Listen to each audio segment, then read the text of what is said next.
असली डर होता क्या है? क्या वो अंधेरे में दिखती कोई परछाई है या कोई अनजानी सी आवाज? नहीं, आज हम बात करेंगे असली डर की, उसकी गहराइयों की। ये कहानी डर की जो परिभाषा हम सब जानते हैं ना, उससे पूरी तरह बदल देगी। तो बस जैसा कहा गया है, इस कहानी को सुनने के लिए एक पल के लिए पप्पू बन जाइए। तो ये कहानी है पप्पू की। रायपुर के पास ना एक छोटी सी बस्ती है, वहीं रहता था पप्पू। 28 साल का एक बिल्कुल आम सा नौजवान, सब्जी बेचकर अपना गुजारा करता था, मतलब अपनी मेहनत की रोटी खाता था। सोचिए, जब पप्पू सिर्फ 13 साल का था, उसके माँ बाप गुजर गए। इतनी छोटी सी उम्र में उसने खुद को संभालना सीख लिया। किसी पर बोझ नहीं बना, नहीं, बल्कि खुद मेहनत की, अपना पेट पाला। बचपन से ही आत्मनिर्भर था वो। पप्पू की छोटी सी दुनिया में ना 2 लोग थे जो उसकी जान थे। एक थी उसकी पत्नी सुनीता, वो गर्भवती थी, और पप्पू उसके और आने वाले बच्चे के लिए बड़े बड़े सपने देखता था। और दूसरा था छोटू, एक छोटा सा कुत्ता जिसे पप्पू ने कचरे के ढेर से उठाया था। पर छोटू उसके लिए सिर्फ एक जानवर नहीं था, वो उसका बेटा था। उसकी जान बसती थी छोटू में। उसके बस एक छोटी सी ख्वाहिश थी कि वो अपनी गर्भवती पत्नी को अच्छा खाना खिला सके, पौष्टिक खाना। वो चाहता था कि उसके लिए महंगे मेवे लाए, छाछ लाए। लेकिन दिक्कत ये थी कि धंधा बहुत मंदा चल रहा था, उतने पैसे जमा ही नहीं हो पा रहे थे। और बस यहीं से कहानी ने एक ऐसा भयानक मोड़ लिया जिसकी किसी ने कल्पना भी नहीं की होगी। एक रात जब पप्पू की मजबूरी और हताशा हद से ज्यादा बढ़ चुकी थी, उसके सामने एक ऐसा लालच आया जिसने सब कुछ बदल के रख दिया। तो हुआ यूं कि वो रात थी, वक्त गुजरता जा रहा था। रात के 1:45 बज चुके थे और पप्पू की जेब में कमाई के नाम पर कुछ भी नहीं था। वो एकदम निराश होकर अपना ठेला बंद करने ही वाला था कि ठीक उसी वक्त वहां एक बड़ा ही अजीब सा जोड़ा आ पहुंचा। और उस जोड़े ने जानते हैं क्या मांगा? 10 किलो प्याज, और वो भी बाजार के 2 गुने दाम पर। अब पप्पू के लिए तो ये ऐसा मौका था जैसे अंधे को आंखें मिल गई। वो इसे छोड़ ही नहीं सकता था, और बस उसके मन में एक छोटा सा लालच जाग गया। पप्पू फटाफट प्याज तौलने लगा, लेकिन तभी उसे अपने कुत्ते छोटू के रोने की आवाज आई।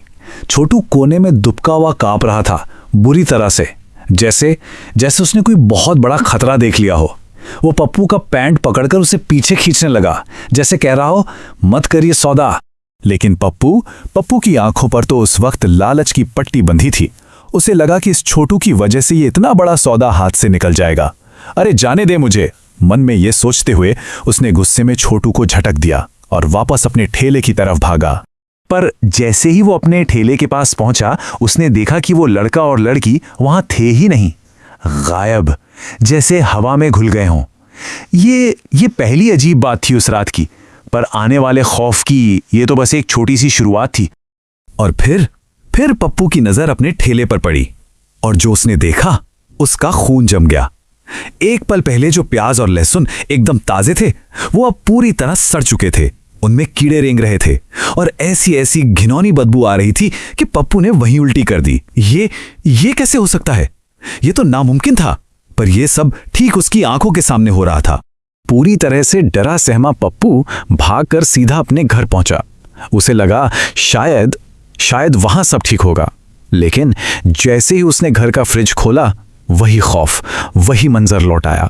फ्रिज के अंदर रखा सारा खाना ठीक उसी तरह सड़ चुका था, वही कीले, वही बदबू। वो घबराकर अपनी पत्नी को आवाज देने लगा, सुनीता, सुनीता। फिर वो उसे ढूंढने बाहर निकला, और तब उसे एहसास हुआ कि पूरी की पूरी बस्ती में एक भयानक मौत जैसा सन्नाटा था। किसी घर में कोई नहीं था। ऐसा लग रहा था जैसे पूरा गांव रातों रात खाली हो गया हो। वो पागलों की तरह भागकर वापस अपने घर में घुसा, और जब उसने रसोई का पर्दा हटाया तो उसके होश उड़ गए। अंदर सुनीता नहीं थी, वहां एक भयानक चुड़ैल जिसकी आंखें पूरी तरह से काली थी, वो रोटियां बना रही थी। पप्पू की चीख निकल गई।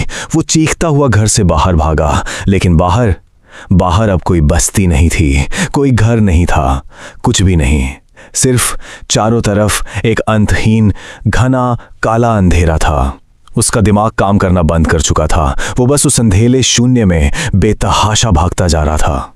भागते भागते पप्पू गिर पड़ा। और तभी किसी ने उसे सहारा देकर उठाया। वो एक बहुत ही अजीब, एक ढोंगी बाबा जैसा दिख रहा था। उसकी दाढ़ी गल रही थी, उसकी आंखें फूटी हुई थीं। उस बाबा ने पप्पू से कहा, तू अशुद्ध हो गया है, मैं तुझे शुद्ध करूंगा। उस बाबा ने उसे पास की एक झोपड़ी की तरफ इशारा किया और कहा, वहां जाकर आराम करो। फिर उसने एक और अजीब बात कही, अगर वहां कोई और सो रहा हो तो उसे लात मारकर बाहर फेंक देना और खुद उसकी जगह सो जाना। अब अपनी जान बचाने की हताशा में पप्पू ने बिल्कुल वैसा ही किया। पता नहीं कितनी देर बीती, जब पप्पू की आंख खुली तो सबसे पहले उसे जलने की एक तेज गंध आई और साथ ही लोगों के जोर जोर से रोने की आवाजें। क्या हो रहा था? उसने पूरी तरह से अपनी आंखें खोलीं और जो मंजर उसने देखा वो किसी के भी रोंगटे खड़े कर दे। वो लकड़ियों की एक चिता पर लेटा हुआ था और एक लड़का हाथ में आग की मशाल लेकर उसे जलाने के लिए आगे बढ़ा था। वो किसी और की नहीं, वो अपनी ही चिता पर लेटा हुआ था। वो चीखता हुआ वहां से भागा सीधा अपने घर की तरफ, और वहां उसकी पत्नी, उसके गांव वाले सब रो रहे थे। उन्होंने बताया कि पप्पू तो रात भर से गायब था। उसका ठेला और छोटू तो वहीं के वहीं थे, पर उसका कोई अता पता नहीं था। मतलब पप्पू ने जो डरावनी रात झेली थी वो हकीकत बाकी दुनिया की हकीकत से बिल्कुल अलग थी। तब गांव के एक बुजुर्ग ने आगे आकर समझाया कि पप्पू का पाला छलावा से पड़ा था। छलावा यानी शैतानों का भी शैतान, एक ऐसी शक्ति जो इंसान के मन में जरा सा भी लालच देखकर उसकी पूरी की पूरी हकीकत को ही एक भयानक जीते जागते नर्क में बदल देती है। पप्पू ने जो कुछ भी देखा, वो चुड़ैल, वो खाली गांव, वो बाबा, वो सब उसके अपने मन के लालच से पैदा हुआ एक भ्रम था। उस दिन के बाद पप्पू इतना ज्यादा डर गया कि उसने फिर कभी शाम 7 बजे के बाद काम ही नहीं किया। लेकिन वो सदमा, वो खौफ उसे अंदर ही अंदर खाता रहा और अपने बेटे के जन्म से ठीक कुछ वक्त पहले ही दिल का दौरा पड़ने से उसकी मौत हो गई। ये पूरी कहानी उसी के बेटे संजीव ने बाद में दुनिया को सुनाई। तो पप्पू की ये कहानी एक सबक है, एक चेतावनी।